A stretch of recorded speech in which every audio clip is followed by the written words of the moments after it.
First off, I want to wish you all a good evening, and I want to welcome you all to this Tiburon Town Council candidate forum. I'm Francisco Martinez. I'm the Tiburon reporter here at the ARC. We know you may have hired a sitter or had your partner watch the kids, postponed a planned dinner or date night, or at least in my case, put Jeopardy on the DVR. So thank you for carving out the time to be here. I'm glad I got one laugh. I'd like to thank our co-host, the League of Women Voters of Marin, for moderating tonight's event, and the four candidates, Chuck Hornbrook, Isaac Nikfar, Holli Thier, and Andrew Thompson, for their participation tonight.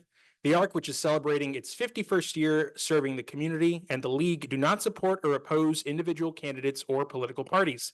A strictly nonpartisan organization, the League of Women Voters follows a mission to empower voters and defend democracy. Moderating candidate forums is an important part of their vision of a democracy where every citizen has the desire, the right, the knowledge, and the confidence to participate. We'd also like to say that there are many questions that we won't be able to get to tonight, but the ARC will be following up with the candidates in the next days to ask questions this forum couldn't get to. Full coverage of this event and those follow-ups, as well as a September 26th candidate forum organized by the Reed Heights Tiburon Knolls Property Owners Association, will appear in the October 16 edition of the ARC next week. For complete and ongoing news coverage of this election, please visit thearcnewspaper.com/election2024.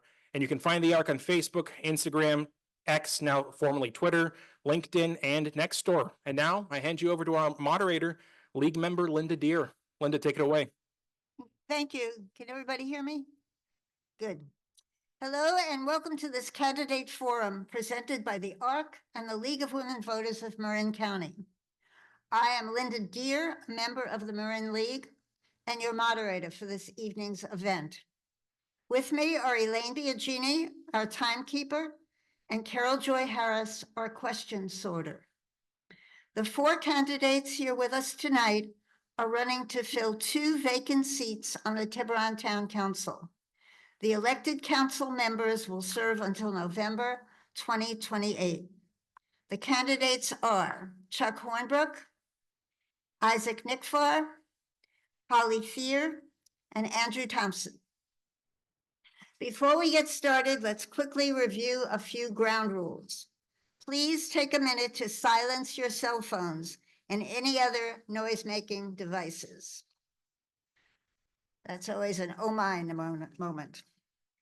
Candidates are asked to not interrupt one another and to refrain from any personal attacks.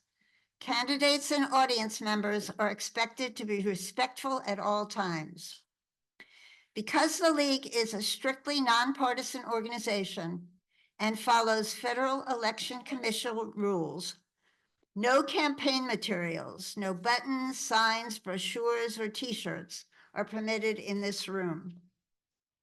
The Community Media Center of Marin will be recording this forum. The video will be available on the ARC's website and on the League of Women Voters website at www.marinlwv.org. Please note the signs posted on the walls of this room. Your presence here tonight constitutes permission to use your likeness on the air. We encourage audience members to submit questions on the index cards provided. There should be one on every seat. Just raise your hand and either Kevin Hessel or Linda Sula will collect the card. Cards will then be passed to Carol Joy for sorting. Each candidate has been invited to make a 2-minute opening statement. We'll begin with Chuck Hornbrook. Great, thank you. And thanks for everybody for being here, the ARC and the League of Women Voters and my fellow candidates. My name's Chuck Hornbrook and I live in Hill Haven, which is just a neighborhood up here on the hill. I'm married, I have a son who's a sophomore in high school. I have an MBA and an MS in environmental studies from the University of Michigan, and I advise companies on clean energy issues. I'm running for town council because I'm committed to making our community better for all of us. I want to just tell you a quick little story about that to highlight who I am as a person and tie that into it. About 2 years ago, I was the Little League commissioner for 7th and 8th graders, which gave me the responsibility to recruit kids and place them on fair teams. There was a kid whose name always came up as a potential player. I didn't know his ability or background. I just heard he was a good kid. I sent emails to his mom, but I never got any replies. I could have given up, but I didn't. I finally called her and spoke to her about baseball and her son. She said he wanted to play, but wasn't sure how to get to practice. She's a single mom, 3 kids, and works. She also said he had grown a lot and needed a new pair of pants, cleats, and a glove, right? Because that takes a lot of time, and kids grow a lot. I reassured her that if her son wanted to play, the league would cover his costs with a scholarship. I'd take care of the equipment and the baseball community in Tiburon. So I got him signed up and a few emails asking for donations for used equipment. I made sure that he made it to all the practices and games with my son, regardless of the logistics, and it wasn't always easy. But in the end, he contributed on the field, he got to play with his friends and have fun, and that's what is the most important thing. There was a need, it required action, consistent commitment from me. And that's what's important to us with the town council. When I see something that needs to be addressed in our community, I identify it, I look it up, I seek options, and I've solved the problem. That's who I am. So with that introduction, I'm excited to be here tonight and listen to your questions and provide thoughtful answers. And again, thank you for your time and for being here. I appreciate you all. Thank you. Isaac? Thank you to the League of Women Voters and the ARC for hosting the event tonight.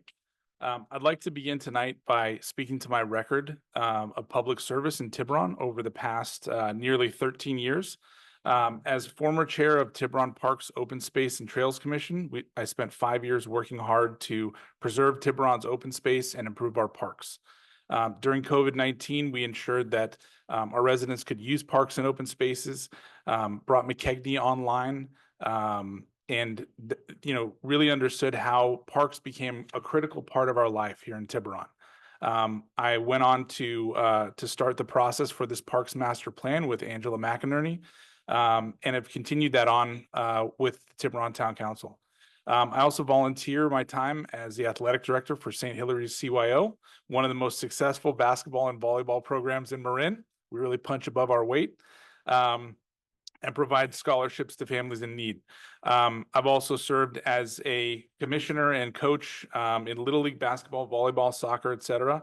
And wanted to speak to my endorsements by several members of the Reed Union School Board, the Planning Commission, Parks, Open Space, and Trail Commissioners, former council member who's here in attendance, Jack Ryan, former Mayor Emmett O'Donnell, Assemblymember Damon Connolly, and over 400 Tiburon residents who backed me last August, and I hope and respectfully ask for your vote again this year. Thank you. Holly? Good evening, everyone. I'm Holli Thier. I'm your vice mayor. I'm also an elected director on the Golden Gate Bridge Board. I'm also a past president of the League of Women Voters. So I want to thank the League. I want to thank the ARC. And I want to say, if anyone hasn't registered, I'll register you tonight. Sorry, guys. I have to do that. So I want you to join me in imagining the Tiburon of the future. So we live in a great community and people are happy. But what I look at is, how can we make it better? I don't see the glass. I don't see any glass. I don't see the Tiburon or the world as it exists. I see what it could be. So I see endless possibilities for improving the lives of our residents. Today, I'm just going to talk about a few of the things that I've done, my major accomplishments. I expanded our open space by acquiring part of the Richard Bay Sanitation District, and I supported the Martha property. That's why Jerry Reeson here tonight is actually supporting me. I'm also known as an environmental champion. I have the early endorsement of the Sierra Club. I stopped the town from spraying Roundup. We were spraying it around our picnic tables and around the playgrounds. Now we can't spray anything like it. I spearheaded the effort to bring broadband to Tiburon.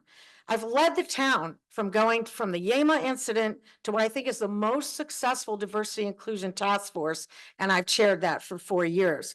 And to help mitigate traffic on Tiburon Boulevard, I proposed the Tiburon Trolley. I'm running for re-election because I want to finish the job. I'm proud to be supported by Congressman Jared Huffman, State President Mike McGuire, Assemblymember Damon Connolly, Supervisor Moulton Peters, the Sierra Club, the Marin IJ, the Democratic Party, the firefighters, the North Bay Labor Council, Building Trades, Tiburon Open Space, and hundreds of Tiburon electeds and commissioners. But tonight, I would be most honored if I could earn your support and your vote on November 5th. Thank you. Andrew? Hi, I'm Andrew Thompson. I was first elected to the Tiburon Town Council, believe it or not, on my 30th birthday.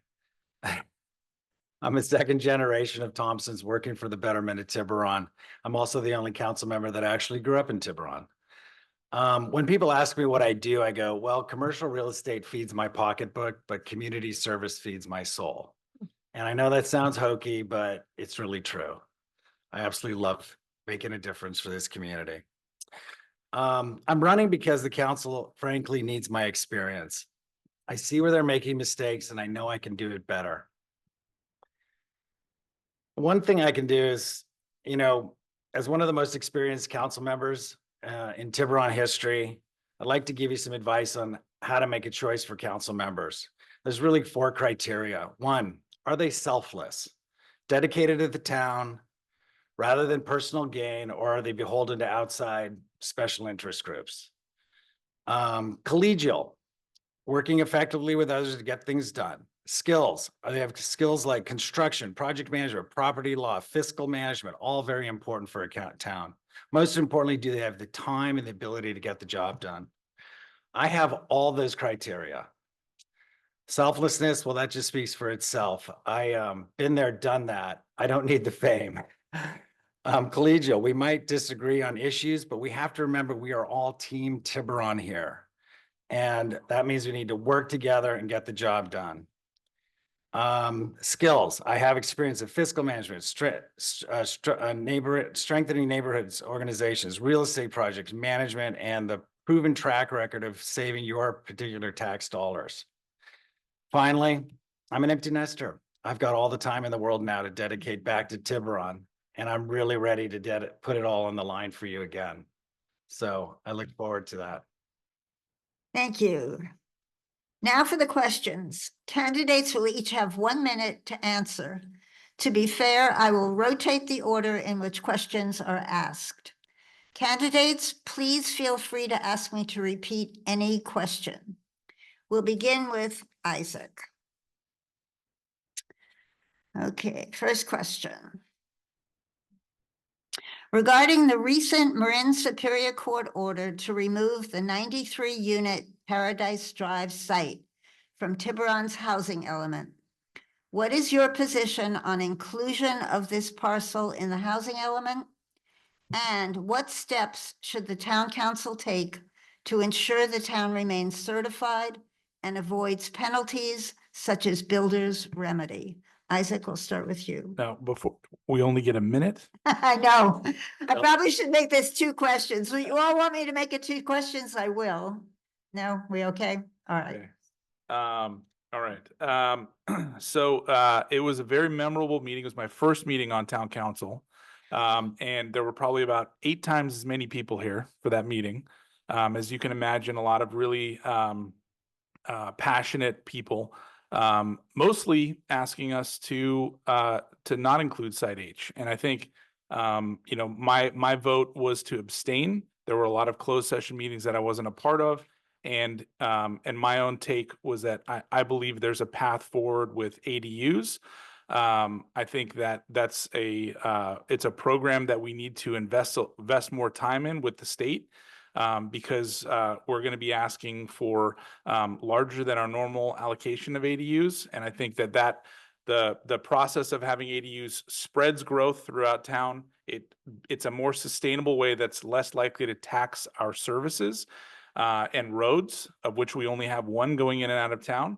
And I believe that sets us up in a stronger position for the future. And I think we can handle, those 93 units through ADUs over the next 8 years.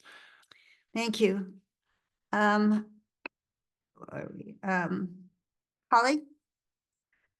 Great. I want to thank you for that question. I want to say that I support affordable housing. I support workforce housing here in Tiburon. Our firefighters, our teachers, our police officers should be able to live in the community that they serve.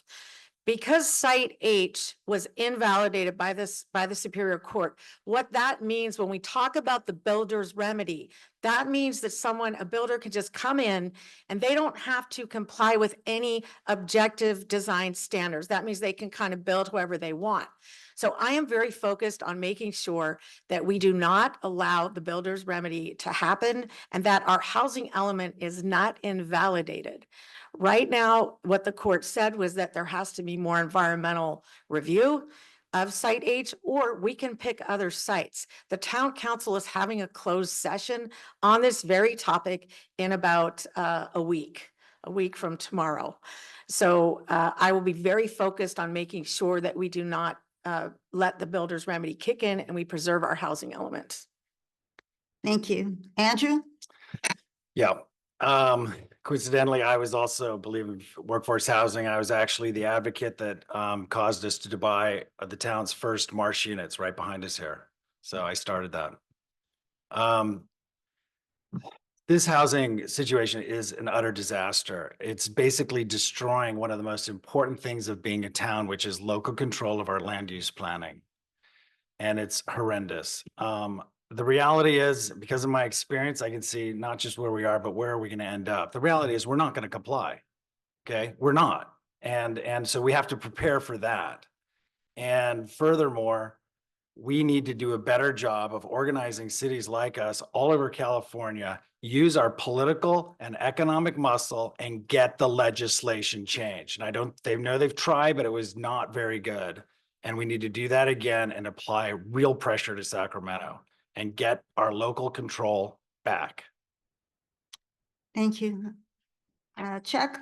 Thanks for the question. So it was specifically on inclusion and steps that the town can address. So first, inclusion on Site H, I'd say no. I think that was a bad decision. The planning commission came to the town council with a plan specifically on not including that site with higher density downtown, and the town council rejected that. I think that was a mistake. We should have not included Site H. The other thing that we should do in coordination with this is address the traffic, right? I live downtown here. Everybody's like, how can we have more housing downtown and not deal with the traffic? We must start addressing the traffic now and start moving forward with that, as well as coordinating with our friends over in Belvedere. They have the same issues and all their housing is down on this side of Tiburon Boulevard as well. So we need to work with them on traffic, higher density downtown, and not have sites like Site H or others on Paradise Drive, which make no sense for people trying to get around and do things. It's just it's a bad notion, and it's unfortunate that the town council decided to do that. Thank you for your time. Next question, and we're going to begin with Holly. It's a related question. Because of the ferry service, Sacramento has classified Tiburon as a commuter hub and has therefore imposed a requirement for over 600 new units. How do you propose to address this mandate? Holly? Great, thank you. Thank you so much for that question. So I want to say that when this mandate came down, I was actually mayor. I went to the Association of Bay Area Governments and I fought this. Like every other town and city throughout the state of California, I said, we cannot have 639 new units. Our previous quota for affordable housing was 120 units. Because there's a ferry, that doesn't mean that this small town can absorb that many units. And mind you, I do support affordable housing. Like every other jurisdiction in the state of California, we were told no. We're not going to take your appeal. You have to comply. The town has already complied and has, through our general plan, we included a housing element that identified sites for those units. I was a big proponent of ADUs, like my colleague Isaac, and I had our town do a whole marketing program to try to encourage our residents to build more ADUs. I think that's a key part of compliance. Andrew? Again, this is absurd mandates. First of all, I don't think we're really a ferry hub. Our ferry service is extremely limited. We're not moving that many bodies. So I don't even think the allocation is justified. And I think we have to fight that as well.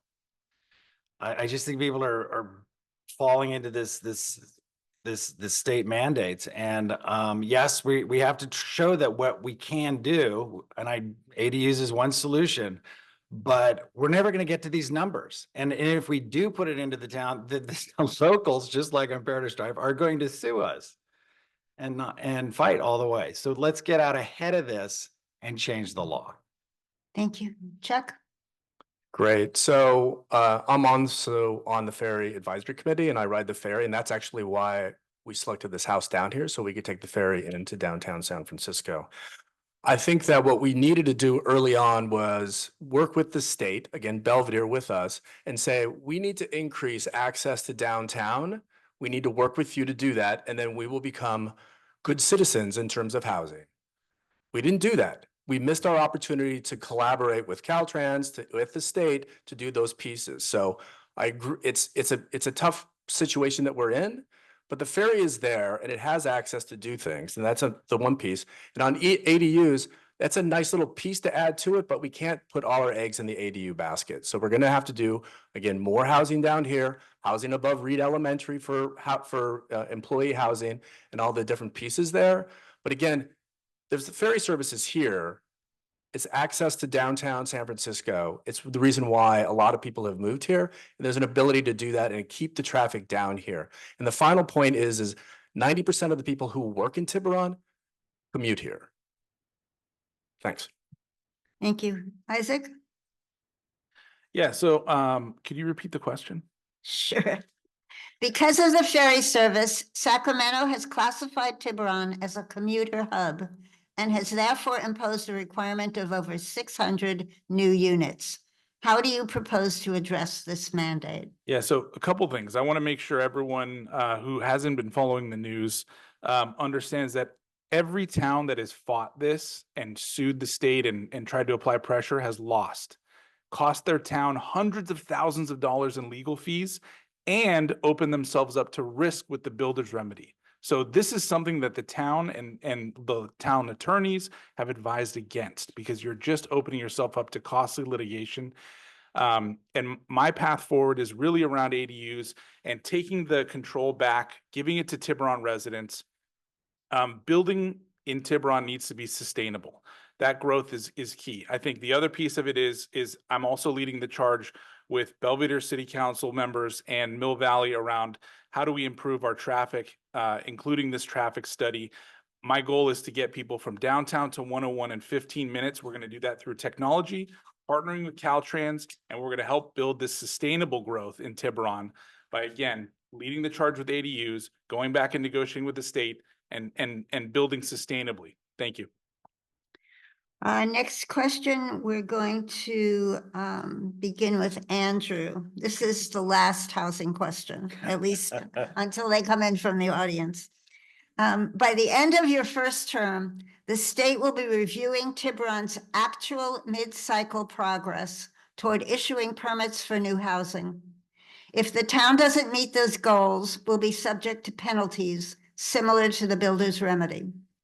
How will you work directly with downtown landowners like ACV Argo and Belvedere Land Company to issue permits for the roughly 275 required new downtown units in the next 3 years? Okay, like I said, given my experience in 30 years of working here in Tiburon, we can go ahead and put that in. We can allocate it, we can approve it, and we're going to get sued by everyone along Mar West because it's going to block their views. And we even have some landlords that don't even want to build on their property because of the traffic concerns. So again, it's going to be, we can authorize, we can put it into the housing element as it is, but it's just going to get bogged down in quagmire. And so maybe that's the route, because then we can say we complied, but it's not, we're all just chasing bad land use planning, which is why I want to figure out a better solution. And it means really coordinating with the entire county and finding really good solutions and then making new deals with the state. Thank you. Chuck?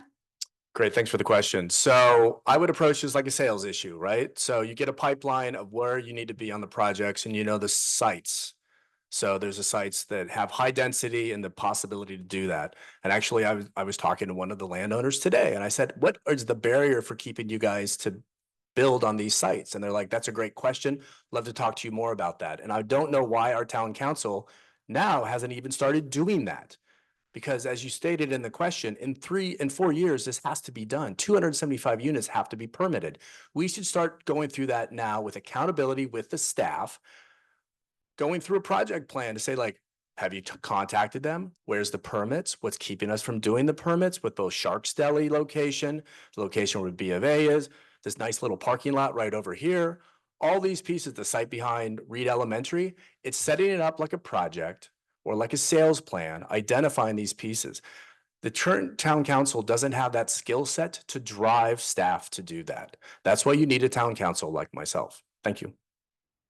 Isaac? If you're wondering why we haven't been meeting with downtown landowners, wonder no more. We are. I met with AC Argo. I met with Lala Zelinsky. The feedback from the major landowners in Tiburon is that money's expensive. And if you understand how the current state of interest rates, you understand that. It's very difficult to obtain financing right now. That's the main barrier to building downtown. It looks like it's becoming more favorable, and I think that's going to play in our favor over the long run. But I think that's, I talk to them, I meet with them. I have my office hours on Fridays at a Cree. You're all welcome to come down too, if you have questions. And I think that's one of the things that's really important, is having someone who does meet with folks in town and makes themselves available and rolls up their sleeves and wants to get things done. So that's my sense in meeting with actual stakeholders downtown. Thank you. Holly? I'm going to have you repeat that question. Sure. By the end of your first term, the state will be reviewing Tiburon's actual mid-cycle progress toward issuing permits for new housing. If the town doesn't meet those goals, we'll be subject to penalties similar to builder's remedy. How will you work directly with downtown landowners like ACV Argo and Belvedere Land Company to issue permits for the roughly 275 required new downtown units in the next 3 years? Okay, so this makes me very excited, because one of the things that Isaac just said is that we are already working with our businesses downtown. We're already working with the landowners. Do you know that when we lost our movie theater in Tiburon, who were the first people that I called? It was the people that had that space. And I said, we have to get a new movie theater. We have to put a theater in. It's a priority. It's a priority for this small town. And guess what? We have a theater. The same with the candy shop. When the candy shop went away, I said the same thing, and we're getting something new that's going to be fabulous. So with respect to building housing units downtown, I'm already working with all of our developers, encouraging them. And there's a whole other group of people that are not in Tiburon that also can look to meet the goals. I am confident in our town and our staff that we will meet our goals. We have a certified housing element, and we worked for 2 years to make that happen. And our staff did an impeccable job. Thank you. Okay, next question. We're going to begin with Chuck. What can be done to create viable transportation options from Tiburon to San Francisco or other parts of Marin? Consider the fact that in the Create Tiburon 2040 survey, residents ranked ferries as the #1 service they'd like to see increased. Chuck? Great, thanks for the question. So as I mentioned earlier, I'm on the volunteer committee for public input to the ferry committee. So or the ferry system, thank you. So right now what we're doing is I'm actually advising them to increase ferry usage. So one of the things that I did was actually move the ferry start time from 7:50 to 8:10. And for those of you who have kids in school, that lines up better for being able to do that. And then I actually just made another suggestion to them to add a ferry at 2 o'clock. So when you leave San Francisco, because it goes from 12 35, I think, to 3 o'clock, to add a 2 o'clock ferry so the people who have kids can then make that 2 o'clock ferry, get home and pick up their kids. So it's that type of conversation with them to increase ferry viability. The other thing that I've talking to them is actually adding a ferry that goes San Francisco, Sausalito, Tiburon, home to Larkspur. They don't have like an owl service, and it's such a simple thing to add for a late night service for those who might be coming from a Giants game or some other pieces. But it means a conversation with them. Thank you. Thanks. Isaac? Do you mind repeating the question one more time? Sure. What can be done to create viable transportation options from Tiburon to San Francisco or other parts of Marin? Consider the fact that in the Create Tiburon 2040 survey, residents ranked ferries as the #1 service they'd like to see increased. As a very long time ferry rider, I can tell you we've done this. So we did this pre-COVID. We worked with Golden Gate Ferry to adjust times to make them more school friendly. COVID hit the ferry service pretty hard. And I think it still hasn't completely recovered. And I think that's where, working closely with Golden Gate Ferry and understanding their approach, and Golden Gate Ferry's approach is very different than East Bay Ferry. East Bay Ferry brought back all their routes and didn't care that they were empty.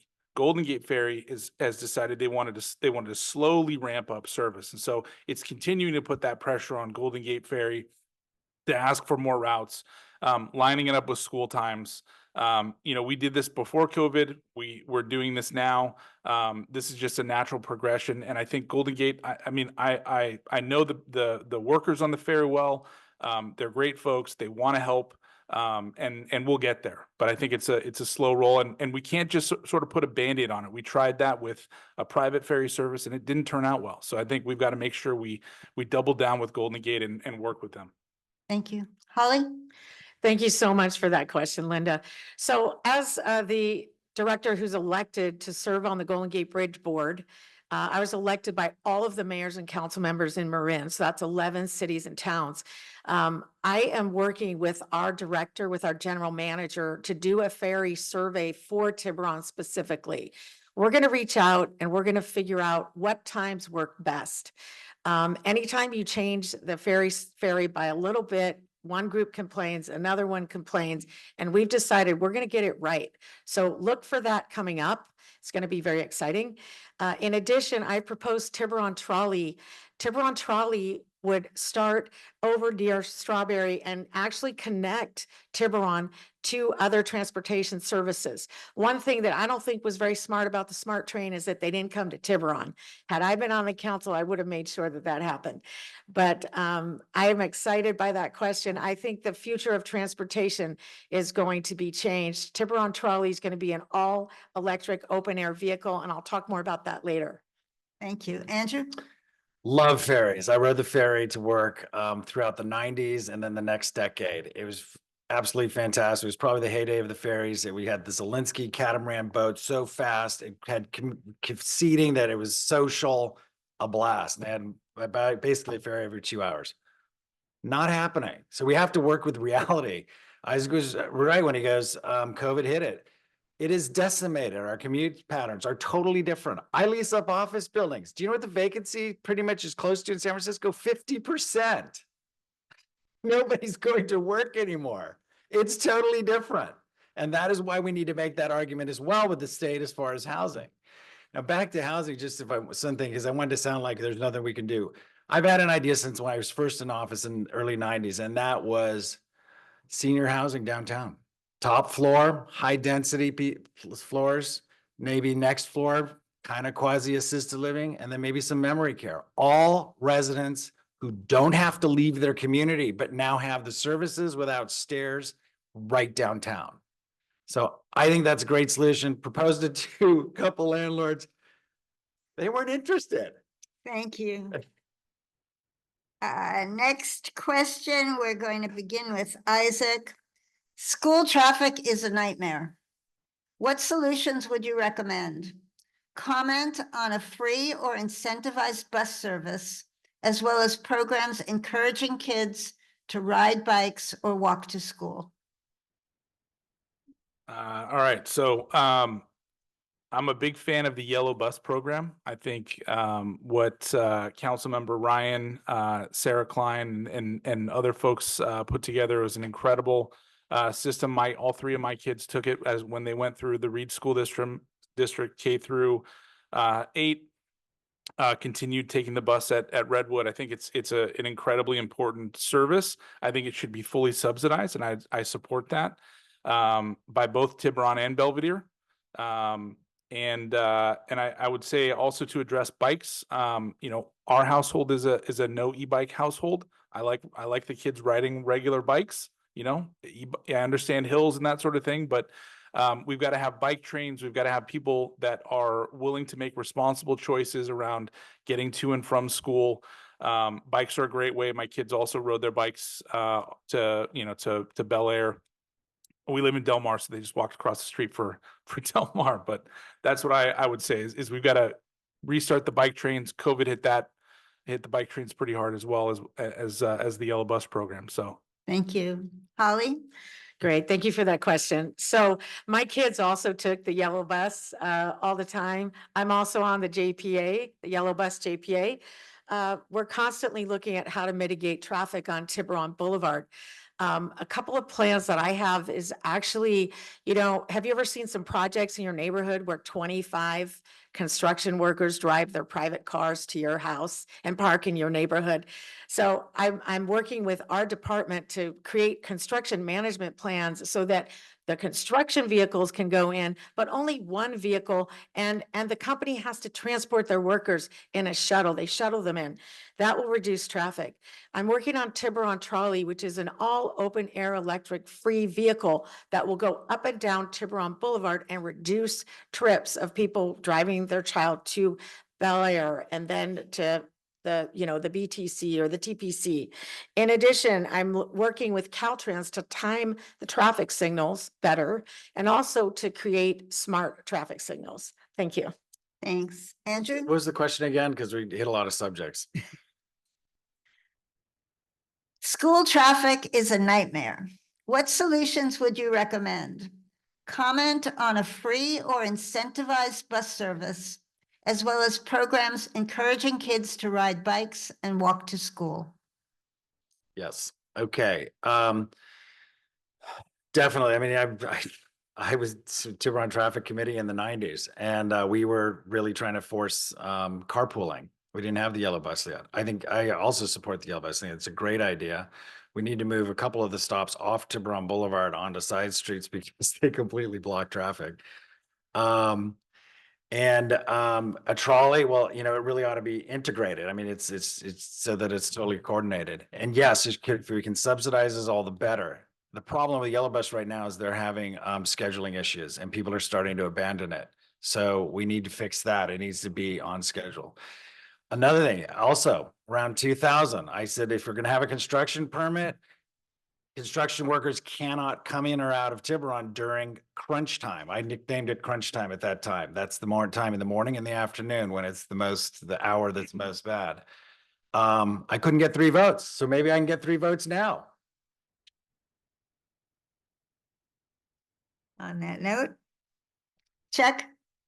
Great, thanks for the question. So I'm on the Safe Routes to School group, and we actually look at all the data. So just to give a kind of context for that, at Del Mar Middle School, 66% of the kids come either on the bus, bike ride, or walk.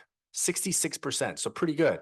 On the flip side, Reed, it's at 43%. So parents want to drive their kids to school. So we just need to figure out how to incentivize the Reed school, the Reed Elementary, to encourage more either carpools on that front and maybe identifying parents in different neighborhoods. That's the one piece I would do. And it's great that that we're talking about the carpooling with construction workers. That was one of my plans that actually I published at the beginning of September, and I'm glad that that's being looked at by other members up here during the election. That's awesome. And then the other thing that I would just mention is on transit is that the 219, which is the bus that goes from Strawberry here, is subsidized at $800,000 a year. That's how much it's costing, and they have 9,000 riders a quarter. So that's the success of that system right now. Thanks for the question. Thank you. Next question, we're going to start with Holly. Since the Yema incident in 2020, Tiburon has increased the number of police and patrol cars, is on track for the greatest number of citizen detentions, and racial disparities in stops have grown to their largest levels, despite crime falling in each of those years. The Police Advisory Committee, the Diversity Task Force, and the City Council are not addressing this. What's your reaction to the discrepancies and what do you plan to do? Will you consult with any experts beyond the police chief? Holly? Okay, thank you so much for that question. So I just want to talk a little bit about what we are doing to promote diversity here in Tiburon. So we actually made history in Tiburon. We included a diversity element in our general plan, and no one else has done that. Now, after the Yema incident, we worked with our police department. We have a new chief and a brand new department. And we made sure that community policing was happening. We looked at different stops. We looked at how do we make it better? And all of that is happening. We went from the Yema incident to the most successful diversity inclusion task force here in Marin County. We instituted anti-bias training throughout our entire police department, through our town staff, and for all of our commissions. And we've also held amazing community events like Juneteenth. Diwali is on November 2nd. And I want to invite everyone to attend. So we are definitely addressing all of these issues you mentioned. Andrew? Yeah, that was a really tragic incident. Should have never happened. And it shouldn't have never happened because every single one of our officers should know our merchants downtown. Absolutely. And that's really one of my hallmarks, is it's really bringing us together. I have, as you know, I organized a series of every year, all the neighborhood associations and council summits. Same thing with the business to community. So everyone really knows each other. We're more of a family. And that just has to be pushed all the time. And I'm even calling for a full-time person to support that Tiburon Together initiative. It's on my website. So it goes far beyond just the normal duties of a council member, but it will enrich our lives, our whole community, and even households themselves. And that extends to the business community, bringing people of different backgrounds all together into various volunteer projects. Could you repeat the question for me? Sure. Thank you.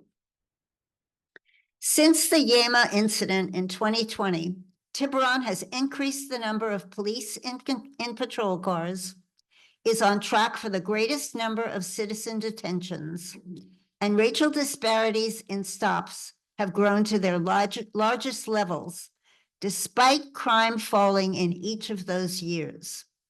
The Police Advisory Committee, the Diversity Task Force, and the City Council are not addressing it. What's your reaction to these discrepancies, and what do you plan to do? Will you consult with any experts beyond the police chief? Great, thank you for the question. I think this is an issue on town accountability, right? I mean, we had I agree with Andrew's comments. The police should have known everybody in our community. I mean, I think everybody from town council should go meet everybody who's new in their businesses and what they're doing. I think that was unfortunate what happened. But the fact of the matter of the data as presented, and I love to see the data, and that goes to the accountability piece, is that there shouldn't be any surprises. The police should know, the Diversity Inclusion Task Force should know, and town council should know this data right now and go and understand that and be engaged on that proactively, not reactively. And that's the challenge. And that's what, as a town council member, that's what I want to bring to bear, is that proactiveness. Identifying and asking those questions ahead of time, not waiting for it to be a reactive moment and then going point to point to point. That's not how to run a town. You'll run a town proactively, because 20% of the time, you're going to get hit by things and you can't anticipate those, but 80% of the time you should be planning. Thanks a lot for the question. Isaac? Yeah, I think this is one that's kind of near and dear to me. I think it's incredibly important that each of our elected representatives are actually part of the community and make themselves available. When I was elected last August, in addition to going out and meeting with each of the HOAs that would have me, I also personally spent the time to walk down Main Street and Arc Row. I met every business owner that was open, gave them my personal cell phone number, and said, if you have any problems, please call me. And it doesn't have to be an emergency. It can also be, hey, no one's picking up my garbage, right? That's what matters. It matters to have elected officials that are part of the community. Roll up your sleeves. I commend the work that the DITF did. I trust our police force. I think Chief Jean is fantastic. I met with her a couple of weeks ago and talked to her about what we can do, what she's thinking about in terms of increasing our technology. I think public safety is an incredibly important issue. And I'm looking forward to us making the next round of investments in terms of keeping residents in Tiburon safe. Thank you. All right, for the next question, we're going to start with Andrew. This is a related question. How do you view Tiburon's efforts on fostering diversity and inclusion? How would you include people with diverse backgrounds in the town's decision-making process? All right, well, first, it starts with what I mentioned before. Tiburon Together is an initiative that's essentially the ills of the internet. Surgeon General's declared an emergency of loneliness because we're all just doing digital communication. There's no face-forward communication between neighbors anymore. We all know endless publications about what's happening to our youth and social media. This is to combat all of these bad sides of what's happening in our society. When I grew up here, we were all it was an extended family. We don't have that anymore. I want to change that completely. Yes, it's idealistic, but they also said we couldn't build a town hall without a tax, and I did that. So I would like you to read that, take a look at it. That by doing that, it brings all these people together in their community that wouldn't normally be interacting. And that is how you really break down prejudice, barriers, and everything else, by working on things together that you wouldn't normally, and you build entirely new bonds and friendships that you wouldn't have otherwise. Thank you. Chuck? Great, thanks for the question. I think that what we need to focus on is getting the thoughts and perspectives. Is the town needs to bring something out to people. The expectation of going out and telling us what is there has to be a give and take, or give from town council to the community, to have them give you that information. That's one piece. The other piece is I would take some of the aspects of the diversity and inclusion task force and actually mainline that into the heritage and arts group. They have a great deal of events with diversity task force, which is awesome. Holli mentioned one of them earlier today, but those should just be mainlined with all the other activities we have as a town, so things aren't kept separate as a different group. It's that integration of all the different cultures that we have here. And actually something that I learned when I was going through the piece is that actually over a third of the people who live in Tiburon were born actually in another country. I think that's awesome. That's just great. And we need to celebrate that diversity by bringing them into different events and mainlining it with everything else that we're doing. Thank you again. Thank you. Isaac? Yeah, so I grew up in Santa Clara, California, which was and is a pretty diverse city. It was great for a lot of reasons, but that was one of them. I had friends of many different races, walks of life, and as you can probably tell by looking at me, I was every mom's favorite because I ate just about everything. Tiburon is a little different, right? And because Tiburon's a little different and great, and we love it. Our family chose to live here, and it's fantastic. I applaud what the DITF is doing. I think Persian New Year, which I helped organize, Diwali, Juneteenth, Asian American Pacific Islander awareness. It's ways of understanding where different people are from, where they're coming from, understanding more about their food and their culture helps us relate to them. And I think we all want to be treated with respect, no matter what walk of life you come from. And I think learning more about each other's background helps us get there. So I'm happy about what we're doing, and I look forward to continuing that. Holly? Thank you so much for that question. You know, I've chaired the Diversity and Inclusion Task Force for the past 4 years now. I'm really proud of our work. I'm proud of our town. You know, when you ask the question of how do you include people of diverse backgrounds in Tiburon's community, you include them. And we are doing it by providing bias training to all of our staff and commissioners, by holding events that bring awareness of other people's cultures, but also bring the community into the events, by having our town create a diversity element and say that every decision we make in our general plan has to be looked through the lens of diversity. This is how you do it.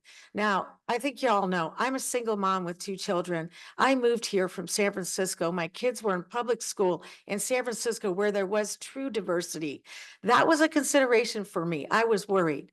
So part of my work on the Diversity and Inclusion Task Force is to give back and to try to make sure that all of the children growing up in Tiburon have a diversity. Thank you. The next question, we're going to begin with Chuck. The Post Commission has now selected subcommittees to review all of the work. Wouldn't it be better for the town council and Post to work together to identify projects which may have a priority and provide a budget that is acceptable to the town council currently, instead of re-reviewing projects that are many years away from being addressed and possibly approved? Great, thanks for the question. So I'm chairperson of the Parks, Open Space and Trails Commission, and I've been on it for 6 years. And the reason why we decided to do these subcommittees is we already know what the priorities are. And some of them are really easy, low-hanging fruit ones, like addressing maintenance issues and small improvements at the mini parks at Cypress Hollow, Bel Air, and Belvron Mini Park. Small pieces on that. The other thing that we wanted to do immediately was there was great energy from the Parks and Rec plan that we put together. So grabbing that energy now with the subcommittees and bringing engaged citizens who are ready to do something now is a better approach. The plan is, once we go through these pieces, is actually to bubble up these things and take them to town council, and hopefully I'll be on town council to be part of that decision-making process and to decide what those next steps are. And that will happen in Q2 probably of next year. But it's being proactive, it's planning ahead and taking the enthusiasm and energy that we have now within the community and addressing it. Thanks again for the question. Thanks. Isaac? Yeah, so to answer your question, I'd first like to start with what is the process of the Parks Master Plan that I started a couple of years ago. And it's really a framework for decision making. It's listening to you. It's understanding what's important to you, and then prioritizing that, coming up with a decision making framework for how we're going to go about it. It's a lot about collaboration. It's less us telling you what we're going to do. It's more hearing from you, listening to you, and then being able to gather that and put together a prioritized list. There's been a lot of misinformation about, oh, we're going to do this here, we're going to do that there. Town council has not directed anyone to do any work beyond, let's get this Parks Master Plan done. And then from there, we'd like to go back out and figure out what some good projects are that we can break ground on in the next 12 months. So I think that's the main thing to take away. If you take away anything, it's that we're going to decide the framework for how we make decisions and publish what's been important to the town based on surveys. From there, we're going to start reaching out to you about things that are in your neighborhoods or that you care about. Thank you. Holly? Thank you so much for that question. So the Parks Master Plan, as Isaac very eloquently said, is a framework. It is not us, the town council, telling you what you want in your park or your neighborhood. Through the process, we identified what the community wants, and then we are going to see where that can go and what the community thinks of the places that the things might go. However, I'm very concerned about private subcommittees. Ad hoc committees can meet without the public. I think this whole process needs to be a transparent process where the public is let in. I do think it's a better framework for the council to work with Post at a public meeting and have residents come. In the end, it will be the community that decides, not a small group of people outside of the public view. So I have always stood for transparency and letting the public in, and I really hope that that will continue to happen through this process, because the master plan park process has been one of the best. It's been great to hear from all of you. Thank you. Andrew? Yeah, this is probably one of the best examples of why I'm running is, while all this, the park planning was very well intended, this is where my experience and knowledge of Tiburon really is needed. We did not need to hire a consultant to the tune of $300,000 in surveys. And then another, I think we're on the hook for another 150,000 for them to give us recommendations. This is what we could have done ourselves. This is what a good council does. They roll up their sleeves, they meet with the community, they meet with through every neighborhood, and we do it ourselves. We end up having the experience of interaction ourselves. We get better understanding. And what happens then, you end up with this big master plan, and you say it's not being imposed on you, but that's what happens. It feels like it because every neighborhood thinks they're going to get run over by this big master plan and they're not going to have a voice. It's just the wrong way to go about it. And we could have spent that $500,000 rebuilding a bunch of parks. That's what I do. And that's how we got this built. Thank you. What should be the most urgent priorities for the town council for reducing greenhouse gases and fighting climate change? And we're beginning with Isaac. All right. There are things that I've been supporting, I think, from the last election and before. Really, I think electrification is incredibly important in town. I think it's more efficient. It's a great use of money. I think one of the projects that I was most excited about supporting was helping Captain Maggie with her conversion to electric. It's going to benefit downtown. We're looking there. Solar panels are being installed. Batteries are being installed that can help downtown businesses keep the lights on when PG&E goes out. I think that's one of the things that we need to think about as a town. Again, going back to where I grew up, Santa Clara has its own power company. It's another thing that they've done to keep rates low. So if you're on a fixed income, they're paying a third of what we pay here in Tiburon. So I think there are ways that our town can again take control back and plan for the future, plan for a green future. So I think again, electrification is something I'm very passionate about. Thank you. Holly? Yes, I want to take a moment to thank you for that question. Earth recorded its hottest day ever on July 22nd of 2024. And when we look at climate change, it's really about two primary ways that we reduce and address climate change: reducing greenhouse gas emissions and adapting to the changing environment. I'm really proud that I see Santa Thomas here, and we have a climate element in our general plan. We also declared a climate emergency. Thank you, Santa. I support building electrification. I actually called at the last town council meeting that it be placed on our next agenda. 85% of greenhouse gas emissions comes from the as-built environment. We're very lucky that our Tiburon ferry is going to set the standard for the state. We are going to have an all-electric ferry system here in Tiburon. We got a 24 million state CARB grant for electrification. We're also part of the Beacon program, and I see that my time's up. So I will just say there's a lot more on climate. Andrew? Okay, well, I definitely walked the talk here. Back in the 90s, you had to go through design review to put solar panels on your house. So I got that. I said, this is ridiculous. Took it from a whole design review process with an application fee, and I said, it's going to be an across the counter permit. If it's flush to the roof, it's a cross-counter permit and we're waiving all fees. Staff's like, that's so radical. And I go, yeah, it's radical. That's what we're doing. It was so popular, the county adopted the plan. I don't even know if they still charge or not. The other thing was, I'm a big supporter of electrification. Oh, and then I ran for supervisor. What people just went over everybody's head was I always wanted to take us out of PG&E so that we could underground, go green, and do all this stuff. Unfortunately, this was 2004, and it just went way over everybody's head. It was just too far ahead of my time. Thank you. Chuck? Could you repeat the question for me? Sure. Thank you. What should be the most urgent priorities for the town council for reducing greenhouse gases and fighting climate change? Great, thanks a lot.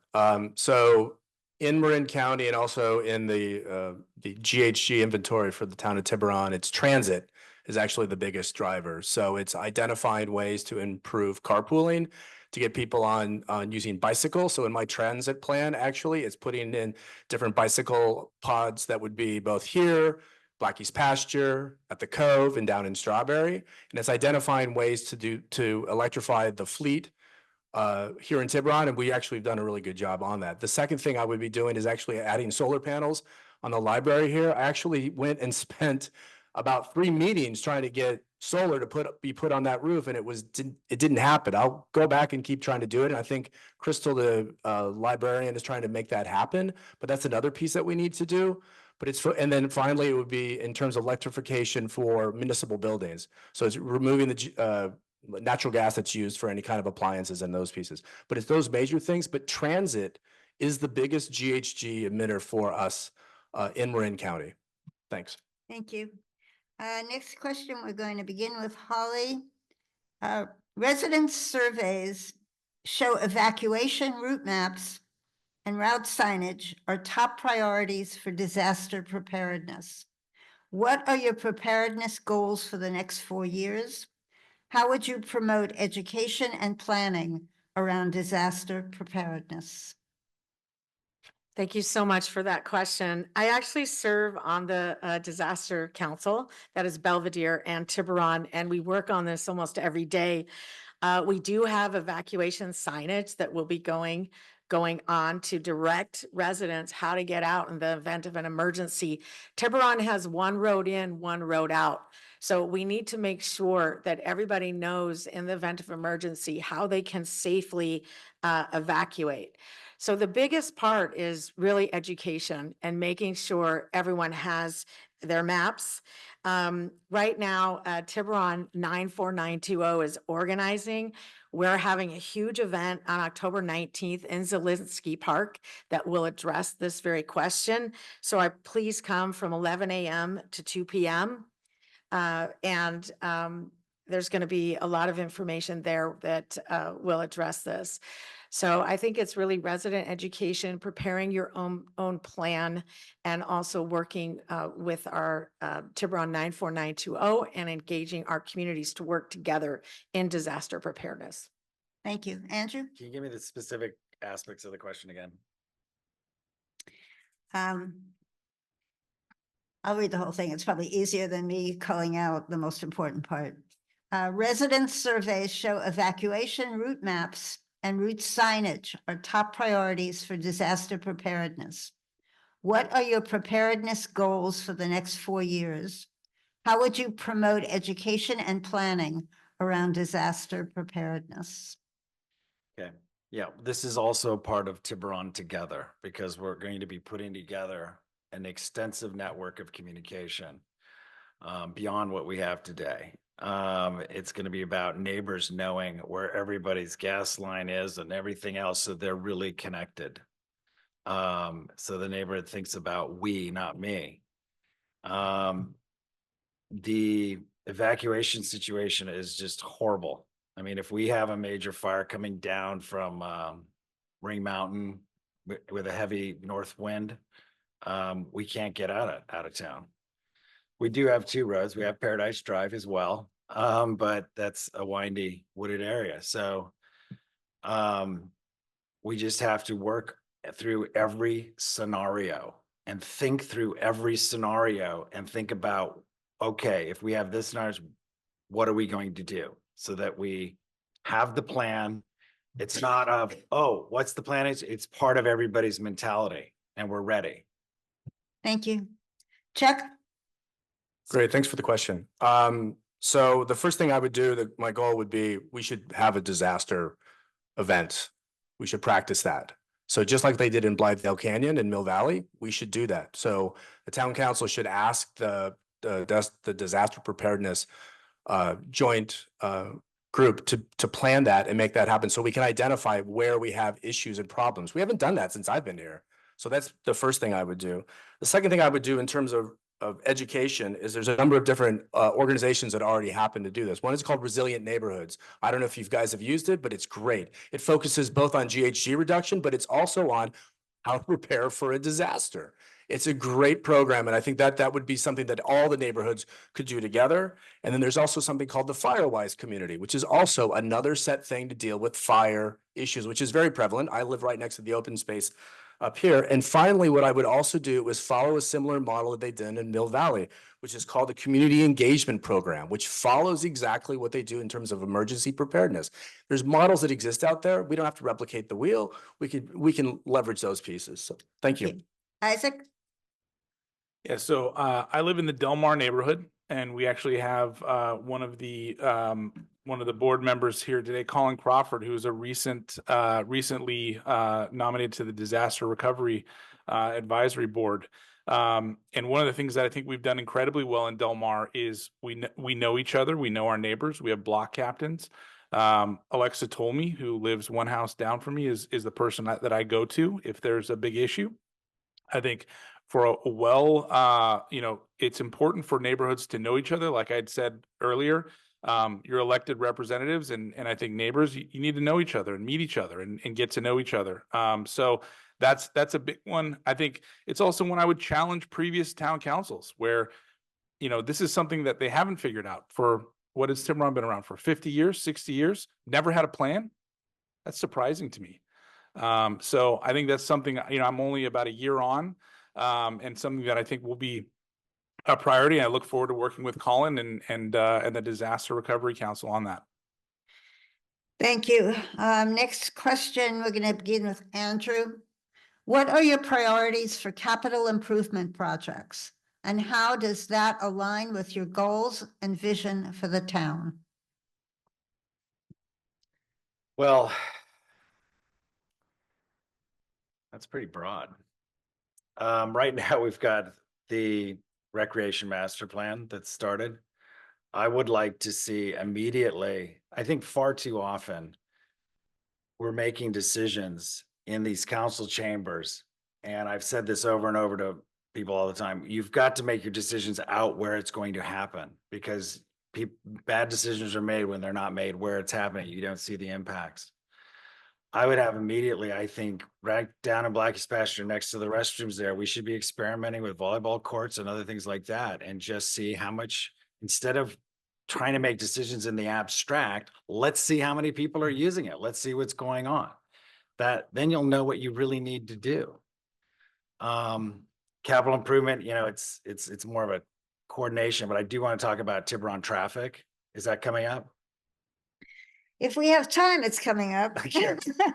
Boulevard traffic. Let's try to get that done. Okay, let's move on to Chuck. Great, thanks for the question. So just for everybody's to know, is that basically our CIP for this year, the capital improvement plan, is $4.2 million. And of that $4.2 million, about $2 million of it is for streets and gutters, just stuff that we got to do. So there's not a ton of discretionary. So about half of it has to go to stuff that we just need to do to keep the town running, which is totally makes sense, and that we need to do that.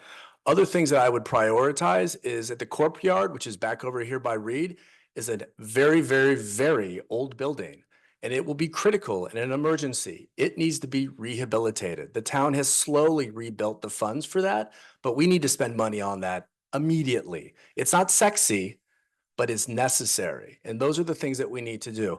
And then I would identify a couple pieces in the parks plan, but not Ultimately, though, it's got to be some stuff to make sure that resiliently as a town, we are able to survive and move forward on those pieces. And on the parks plan, since I still have a little bit of time, I would do a volleyball court. It's cost effective. Isaac?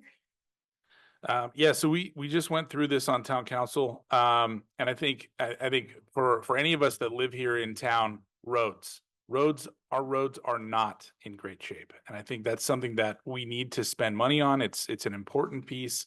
I think parks is an easy one from a capital improvement standpoint. You know, if the priority is replacing a couple of playgrounds and you know, and that sort of thing.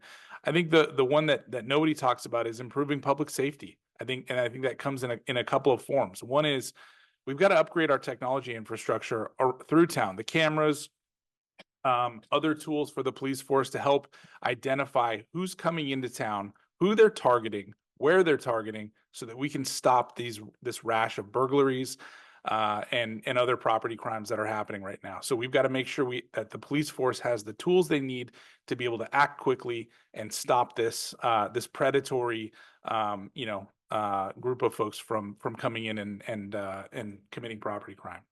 Thank you. Thank you. Well, there's a lot of questions we didn't get to. See if this is going to be our last one, I think. I think I didn't get to answer. Oh, If you don't want me to answer, it's okay, Linda. you know, If you're sick of hearing me talk. I somehow always miss somebody, and I was patting myself on the back saying, you got through this one, Linda, and I didn't. No, you're doing Okay, great. You're Holly, doing go great. ahead. You're doing great. So, but I'm super excited about capital improvement projects. That's why I wanted to talk. So I do have a vision. I always look at how can I make Tiburon better, all the public safety stuff, all the regular maintenance stuff. We're going to do that. Now, see, now the lights are going out on me. It's okay. I'll still keep talking because I only have a minute. So most of you know, I'm committed to reducing traffic on Tiburon Boulevard. Tiburon Trolley is one of my biggest capital improvement projects. I'm looking at getting state and federal funding. In addition, through the parks master plan, you know, there's a lot of exciting things to look at there. I'm only going to call out one of them, so don't get mad, y'all. But when we look at water access, we are on the water. We don't have any water access. I would love to see a kayak sup launch that's public. In addition, you know, I saw during the pandemic that Comcast, which is the only provider here in Tiburon, does not have enough infrastructure to support all the children that needed to get to school online, the parents that needed to get to work. So I have started a program to bring broadband to Tiburon, created a partnership with Caltrans. So we're going to save $2 million or more by laying our fiber when Caltrans digs up the streets for their major projects. So those are just a few capital improvement projects that I'm super excited about. Thank you. Okay, this will be the last question. Resident surveys show that drawing more Tiburon residents downtown and improving the economic viability of businesses are top revitalization priorities. How would you address this? And we start with Chuck. Thanks for the question. So actually this morning I sat down and actually had breakfast with the owner of Caviar and Company, and actually for lunch I met with the owner of Cine Lounge, and we talked exactly about these items. And part of it is identifying stores and other reasons for people to come downtown. Part of it is in having ideas like music on Thursdays. So it would be music night Thursday that would be downtown, somebody playing at the plaza, and just being down there and having that music and encouraging people to come down to do things. And it's also identifying with them how we can accelerate permitting process within the town. It took 5 years for the owner of Sam's to get the store next to him to get that store opened. Why did it take 5 years? We need to be able to accelerate these pieces, because if I'm starting a new business, I'm going to want to know, like, when can I get it up? Because my landlord's going to start charging me rent immediately. How quickly can I get things up? And we haven't done that. So it's those kind of pieces about drawing people down. And I would actually increase the Friday nights on Main by 50%. Thank you. Isaac?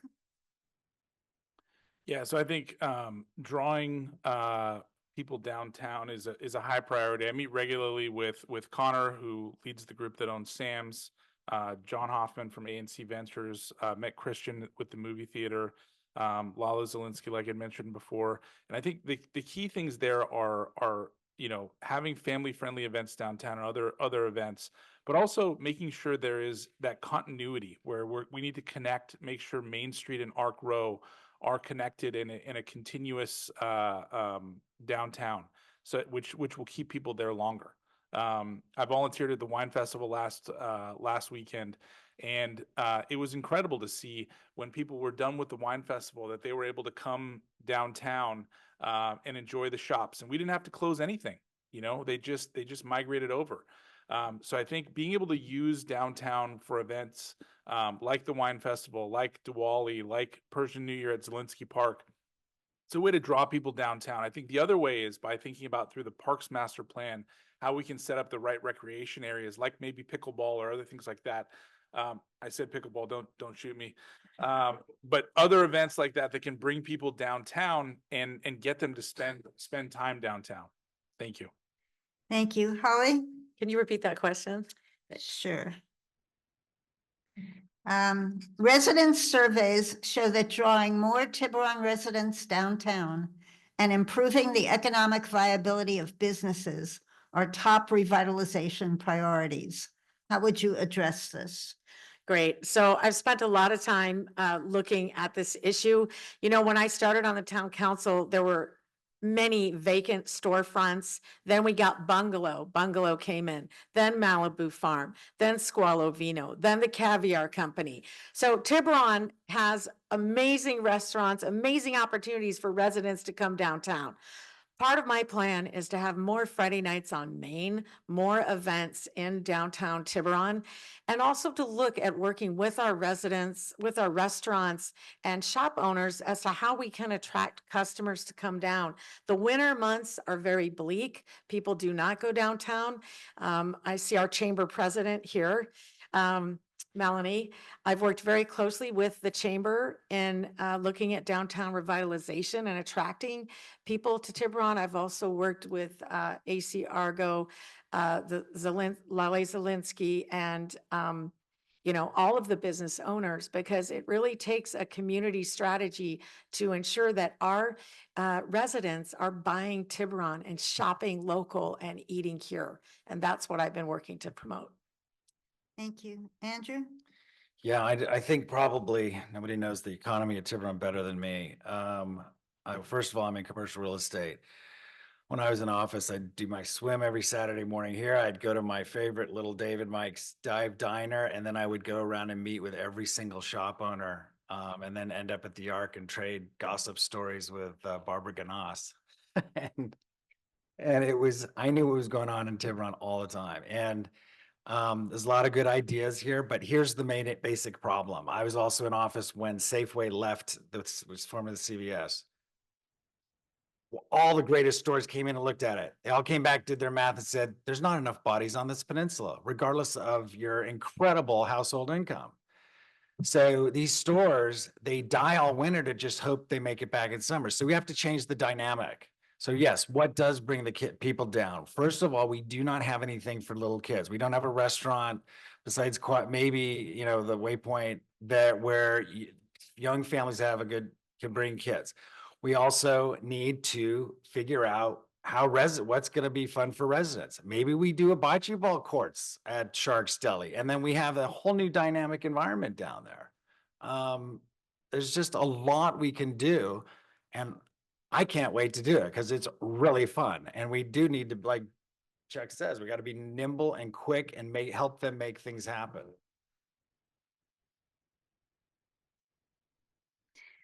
That concludes the question portion of this forum. Before candidates make their closing statements, here is some useful information about the election. As you all know, Election Day is Tuesday, November 5th. Beginning yesterday, October 7th, ballots are being mailed to voters. Official ballot drop boxes are now available. You can vote in person at vote centers. Some will be open 11 days before Election Day, All will be open by November 2nd. October 21st is the last day to register online. After that, you can still register to vote in person. And now the candidates will make closing statements of 1 minute. We're going to go in reverse order of the opening statements, starting with Andrew. Okay, well, I just want to say it's great to be back. I have been out meeting with everybody, talking about all the issues. I'm already seeing solutions and what I could do. My friends say, "Are you crazy?" And I go, "I'm different. I love this. I love making a difference. This is my town. I feel like everybody's my extended family, and I'm loving it." I think a funny story is two of the incumbents called me when I heard I was running. They go, "Well, you know, Andrew, you can run in 2 years. There's going to be 3 seats." And I, "Why are you doing this?" I'm like, "Well, because I think you need my help now and my experience." And I said, "By the way, you can run in 2 years too." Now, yeah, I got to laugh. That's what I was trying to do. But there's a really good side of that. What I want you guys to know is that stepping away and then returning gives you wisdom, gives you insights, time to reflect. So it is not the end. So 2 people are not going to make it. It is not the end. We're still Team Tiburon, and there's always a chance to come back and contribute. So I hope we can all do that. Thank you. Holly? So I want to say thank you to the League of Women Voters and to the ARC. You all have a choice today, and I hope that you'll choose me on November 5th. Tonight, I asked you to join me in imagining the Tiburon of the future. We love it here. Let's make it even better, but we have to finish. The story isn't written yet. We need to take those ideas from the parks master plan and get more community input and make them into a reality. We need to get broadband, diversity, Tiburon trolley, our traffic study, climate change, emergency preparedness, and our housing element finalized and ensure that we protect Tiburon from the builder's remedy. To my endorsers, to Congressman Jared Huffman, State Senate President Mike McGuire, Assemblymember Damon Connolly, Supervisor Moulton Peters, the Marin IJ, the Sierra Club, the Democratic Party, Marin Professional Firefighters, Marin Women's Political Action Committee, Marin County Young Dems, I want to say thank you. And I want to say to all of you that life isn't really about the number of breaths that you take. It's about the moments that take your breath away, and your support and this campaign has taken my breath away. So thank you. Thank you. Isaac? Yeah, thank you to the League of Women Voters and the ARC for hosting tonight. You know, our family was drawn to Tiburon about 13 years ago because of the beautiful open space, the excellent schools, and safe community. You know, after almost 13 years and three children that went through the Reed School District and are now at Redwood all together, I'm ready to give back and continue to give back more to my community. I support preserving Tiburon's unique character, reducing traffic, keeping Tiburon fiscally sound, protecting the environment, combating climate change, ensuring emergency preparedness. And I was elected by the residents of Tiburon last fall to improve Tiburon and get things done. And I've started that work, and I hope that over the past year, I've earned your vote again. So respectfully, I ask for your vote and your support. Thank you. Thanks. Chuck? Thank you. Thanks again for hosting this event, and I hope it gave everybody an opportunity to hear questions and also get to know us a little bit better. I also wanted to take this opportunity to thank those who are endorsing me, particularly all the local leaders, including the current and former heads of the school foundations, the head of the PTA, local business leaders, as well as former mayors. I appreciate the trust that they've shown in me by my consistent commitment to community engagement and improvement. My priorities are your priorities: quality of life, safety, traffic, and town accountability. I've demonstrated that my consistent commitment to the town and its residents, and I pledge to continue to be available, attending meetings, encouraging collaboration with the staff. In closing, a few weeks ago, I was speaking to a longtime business owner who also grew up here, and he said, "I agree that Tiburon is a great place, but it's the Tiburon of 20 years ago. We do need to make some incremental changes to build for the Tiburon 20 years from now," which includes a lot of the events that we talked about, the spillover events from large like the wine festival. It was awesome. It was great to see those people downtown. And it's also focusing on the traffic and other items. If you have any other questions on me or my priorities and past outcomes and specific plans, you can find me at hornbrookfortiburon.com. And thanks again, everybody, for being here. Thank you. And that concludes our forum. Thank you to the ARC. Whoa.